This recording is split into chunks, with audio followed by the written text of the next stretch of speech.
श्लोक संख्या 28। सारे जीव प्रारंभ से अव्यक्त रहते हैं और मध्य अवस्था में व्यक्त होते हैं और विनिष्ट होने पर पुनः अव्यक्त हो जाते हैं।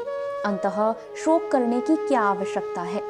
तात्पर्य ये स्वीकार करते हुए कि दो प्रकार के दार्शनिक हैं। एक तो वे जो आत्मा के अस्तित्व को मानते हैं और दूसरे वे जो आत्मा के अस्तित्व को नहीं मानते।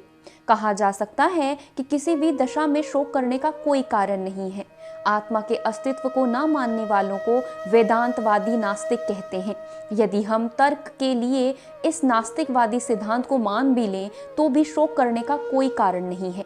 आत्मा के पृथक अस्तित्व से भिन्न सारे भौतिक तत्व सृष्टि के पूर्व अदृश्य रहते हैं। इस अदृश्य रहने की सूक्ष्म अवस्था में ही दृश्य अवस्था आती है।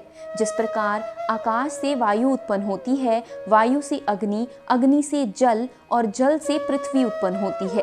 पृथ्वी से अनेक प्रकार के पदार्थ प्रकट होते हैं। यथा एक विशाल गगनचुंबी महल पृथ्वी से ही प्रकट है।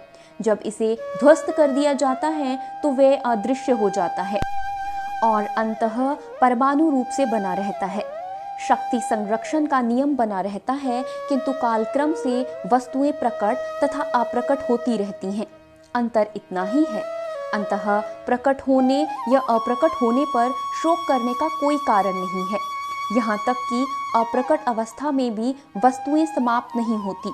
प्रारंभिक तथा अंतिम दोनों अवस्थाओं में ही सारे तत्व अप्रकट रहते हैं। केवल मध्यम में वे प्रकट होते हैं और इस तरह इससे कोई वास्तविक अंतर नहीं पड़ता। यदि हम भागवत गीता के इस वैदिक निष्कर्ष को मानते हैं कि यह भौतिक शरीर कालक्रम में नाशवान है किंतु आत्मा शाश्वत है, तो हमें ये सदा स्मरण रखना होगा कि यह शरीर वस्त्र के समान है। अतः वस्त्र परिवर्तन होने पर शोक क्यों? शाश्वत आत्मा की तुलना में भौतिक शरीर का कोई यथार्थ अस्तित्व नहीं होगा। यह स्वप्न के समान है। स्वप्न में आकाश में उड़ते या राजा की भांति रथ पर आरूढ़ हो सकते हैं, किंतु जागने पर देखते हैं कि हम ना तो आकाश में हैं ना रथ पर। वैदिक ज्ञान आत्म साक्षात्कार को भौतिक शरीर के अनस्तित्व के आधार पर प्रोत्साहन देता है। अंततः चाहे हम आत्मा के अस्तित्व को माने या ना माने, शरीर नाश के लिए शोक करने का कोई कारण नहीं। हरे कृष्णा।